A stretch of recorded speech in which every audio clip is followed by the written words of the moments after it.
I've got a friend named Orville Clary, lives down in Black, Missouri, with his mother and his 3 grown brothers.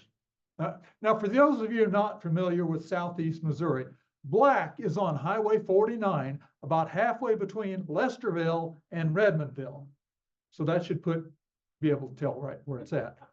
Yeah. Now, Orville is known around Black because of the car he drives. Orville drives a classic Chevy Bel Air. Now, the Bel Air only has 86,000 miles on the odometer. Of course, the odometer's busted, so that's the same 86,000 miles the car had on it when he got it 17 years ago. Now, you've heard the old adage, if it ain't broke, don't fix it. Well, Orville takes it one step further. If it is broke, don't fix it till you absolutely have to. Now, Orville keeps that car in good running condition. But because of the way he feels about working on cars, it has a few minor cosmetic problems.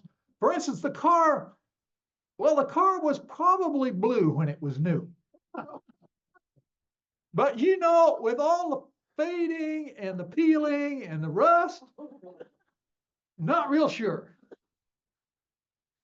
And it's got a few other little problems too. For example, you know, the window doesn't roll down on the passenger side. And there's that little crack in the windshield that goes all the way across where the gravel off the gravel truck hit it a couple of years ago. And well, then there's the latch on the driver's door that doesn't, but Orville did fix that. He got one of those long springs, you know, off the screen door and a piece of baling wire. It holds that door shut just fine. Well, one Friday night, Orville and his brothers decided to go night fishing for catfish. Now, I don't know how many of you are into fishing on the river, but the best places to catch fish are to find someplace, a good hole in the river where not a lot of people go. So usually these places are found down at the end of a little dirt road that winds down through the woods, you know, gets up to the river. And those dirt roads, the trees grow in, you know, and there's weeds and brush all along. It'll scratch the daylights out of your car, but you know, with the Bel Air, it doesn't matter a bit. 10 or 12 more scratches, you ain't gonna never know the difference. Well, the boys got down there and there was a fishing, but you know, fish weren't biting at all. And the mosquitoes, they were biting plenty. So about 11:30 or 12 o'clock, the boys decided it was time to throw in the towel. They were going to go home. But you know, Herschel, the youngest of the boys, he'd been out, he got his feet all muddy. You know how it is with younger. Yeah. Now, in a lot of cars, you'd have to worry about getting the car all dirty and all, you know. Not with the Bel Air. They just put Herschel in the back seat behind the driver, where the floorboard was all rusted out. Any dirt fell off his feet, went right on out onto the road. No mess in the car at all. Well, the boys were coming along. I don't know how many of you know the area around Black, but they were coming up that hill out there by Johnson's Sawmill, just south of Black, and they ran out of gas. Well, this was nothing new for the boys because, you know, car runs just fine without broken gas gauge. So it was not unusual for them to run out of gas. But at least tonight, they were right there beside the sawmill, and Harley had worked at the sawmill off and on, so they knew it would be fine for them to go in and borrow some gas to get them home. Now, it was a full moon that night, so it was kind of bright out, but it was still after dark, so it took them a while to find a 5-gallon can sitting around the sawmill and a 50-foot garden hose. Now, I don't know if you've ever tried to siphon gas with a 50-foot garden hose. It ain't easy. Well, now, Herschel, the one with the mud on his feet, he saw this as an opportunity when he could show his big brothers what he could do. So he grabs the hose and he takes one of it and he sticks it down in the gas tank on this truck that's sitting there beside this open shed. He strings the hose out along the ground and he starts sucking. And sucking. And sucking. And he's running out of air. But he can't stop, for his brothers will never let him forget it. He finally has to put his hand over the end of the hose to get the second wind. Now, what Herschel didn't know is he's already sucked enough. Gasoline's on its way. All he needed to do was wait. Well, he finally gets his second wind.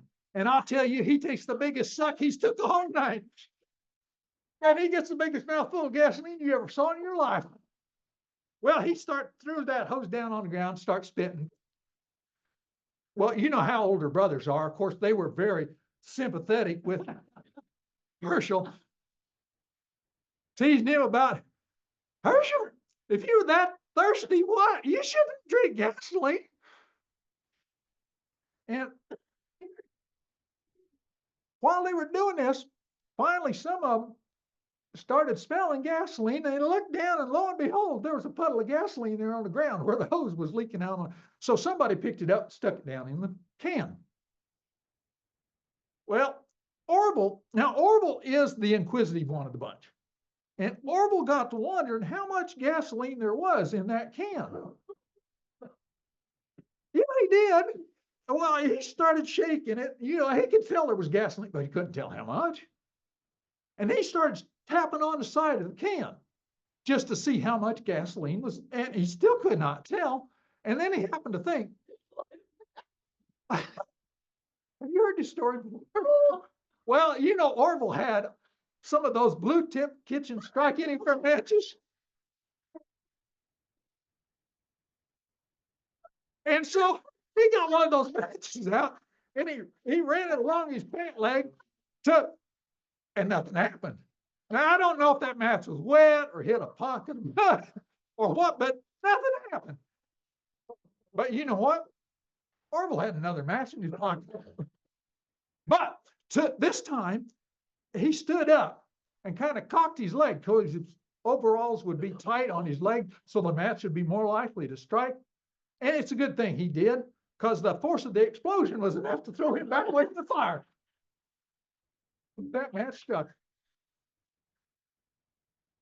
Well, of course, that exploding glass can also lit the fire there, that puddle of gasoline there on the ground, you know. So while Orville is laying there on the ground, his brothers start putting the fire out there at the gas. It is just too bad that nobody noticed that little blue flame running this way along that garden hose. Well, they almost had the fire out as that little flame made its last 2 or 3 feet up the hose to the kaboom. That gas tank on that truck exploded, throwing gasoline into that open shed. Now, the open shed was really just a roof with poles on it, you know, and there was all the main saw and all that milling equipment there in that open shed with all that sawdust and wood shavings. And of course, in no time, it was just totally engulfed in flames. Well, all that milling equipment was gasoline powered, of course. So there was 4 or 5 or 6 little explosions going on in there.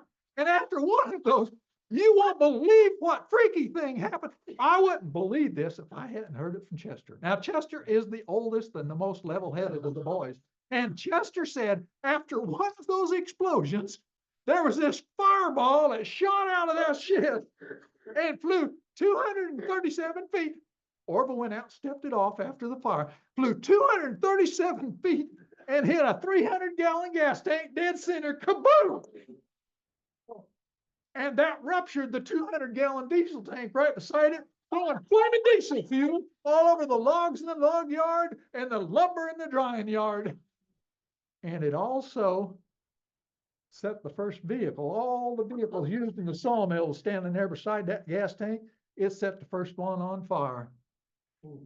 Well, of course, while that little vehicle was a burning, got to the fuel tank and it exploded, which lit the fire on the next one down the line. It went all the way down the line, boom, boom, boom, boom, all the way to the end till the final vehicle in the line of vehicles was on fire.